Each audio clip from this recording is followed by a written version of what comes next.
नमस्कार, आदाब, सत श्री अकाल। मैं हूं आपका दोस्त शशांक। एक बार फिर से मेरे चैनल ब्रिलियंट टेक गुरुजी पे आप सभी का स्वागत है। उम्मीद करता हूं कि आप सभी लोग अच्छे होंगे। दोस्तों, इस संसार में हर प्रकार की घटना को अंजाम दिया जा सकता है जिसके बारे में हम कल्पना भी नहीं कर सकते। जी हाँ, जिसके बारे में हम सोच भी नहीं सकते।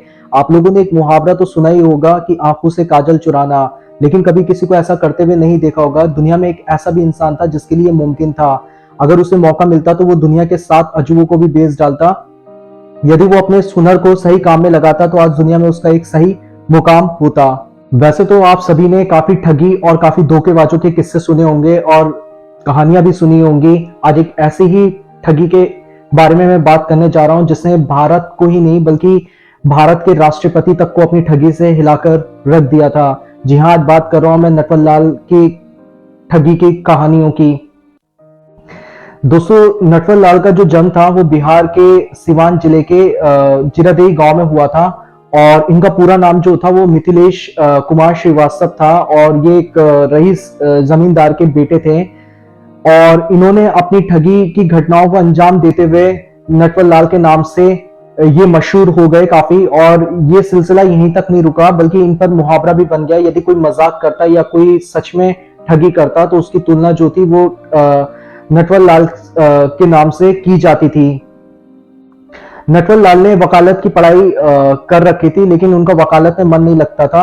लेकिन ये किस्सा यही नहीं रुका, उसका तो कुछ और ही दिल था, इसलिए उसने ठगी और चोरी का रास्ता चुना। नटवर लाल की अंग्रेजी बहुत अच्छी थी लेकिन इतनी अच्छी नहीं थी, लेकिन जितनी भी थी वो उसके काम लायक थी। अगर बहुत ज्यादा अच्छी होती तो शायद वो उसके किस्से जो थे वो विदेशों में भी आज उसके कारनामों की कहानियां सुनाई जाती हैं। उसने सबसे पहली जो ठगी की थी वो 1000 रुपए की थी अपने पड़ोसी के ड्राफ्ट पर नकली साइन करके। उसके बाद में उसको ये ज्ञान हुआ कि वो इसमें महारत हासिल कर सकता है और इसी लाइन में वो बहुत कुछ कर सकता है और उसने गलत रास्ता अपनाया। उसके बाद में उसके ही गांव के पास में उस समय राष्ट्रपति डॉक्टर राजेंद्र प्रसाद आए हुए थे तो ये उनसे मिलने के लिए गया और मिलने के बाद में उनको अपनी कला का प्रदर्शन दिखाया। हूबहू उनके साइन के नकली साइन करके दिखाया, जिसके बाद में डॉक्टर राजेंद्र प्रसाद उसकी इस कला से काफी प्रभावित हुए और प्रभावित होने के बाद में उसके बाद नटवर लाल ने उनसे कहा कि अगर आप मुझे मौका दें तो मैं विदेशों का कर्ज वापस दिलवाकर उनको भारत का कर्जदार बना सकता हूं। जिस पर डॉक्टर राजेंद्र प्रसाद ने उसको अपने साथ चलने के लिए कहा और एक नौकरी दिलवाने का आश्वासन दिया। लेकिन नटवर लाल यहीं रुकने वाला नहीं था। उसको तो मानो जैसे कि कोई जादुई चिराग उसके हाथ में लग गया हो। उसके बाद में उसने इस चीज का बहुत बड़ा फायदा उठाया जो कि एक आम आदमी की सोच से काफी परे था।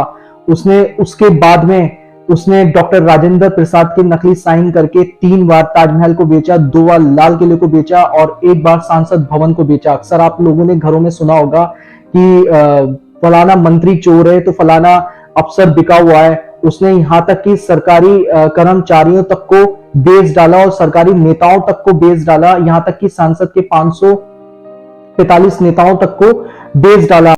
ये सरकारी नेताओं नहीं बल्कि धीरूभाई अंबानी, टाटा, बिरला, बड़े बड़े उद्योगपति जैसे लोगों के साथ में इसने ठगी की। ये ज्यादातर सरकारी कर्मचारी और मध्य वर्ग के लोगों के साथ ठगी करता था, जिसमें 8 राज्य में और 100 से ज्यादा अपराध इस पे दर्ज थे, इस पे मुकदमे दर्ज थे।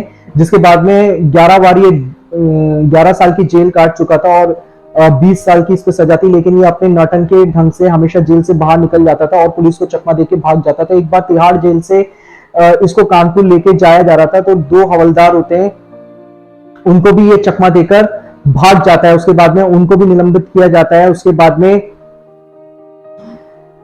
भांगा रेलवे स्टेशन पे इसको देखा जाता है और देखने के बाद में जब 96 में आखिरी बार इसको पकड़ा जाता है, पकड़ने के बाद में एक बार की बात है जब ये कोर्ट में था तो वहां पे जज इसको पूछते हैं कि ये कैसे हो सकता है कि तुम कैसे ठगी कर सकते हो, ये तो इंसानी सोच से परे है। तो ये जज को बोलता है कि आप मुझे 10 मिनट का टाइम दीजिए, उसके बाद में आप भी मुझे बरी कर देंगे। तो नटवर लाल के किस्से ऐसे थे कि उसने बहुत बड़े बड़े उद्योगपति और नेताओं के साथ में ठगी की, यहाँ तक कि राष्ट्रपति के साथ भी उसने धोखा दिया और इसके किस्से आज भी पूरी दुनिया में मशहूर हैं।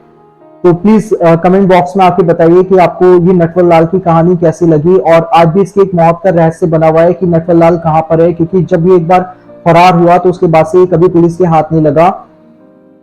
तो प्लीज आप हमें कमेंट बॉक्स में आके बताइए ये कहानी आपको कैसी लगी, और ज्यादा से ज्यादा हमारे चैनल को सब्सक्राइब कीजिए, लाइक कीजिए, ताकि हम ऐसी ही आपके लिए अच्छी से अच्छी कहानियां लेकर आते रहें।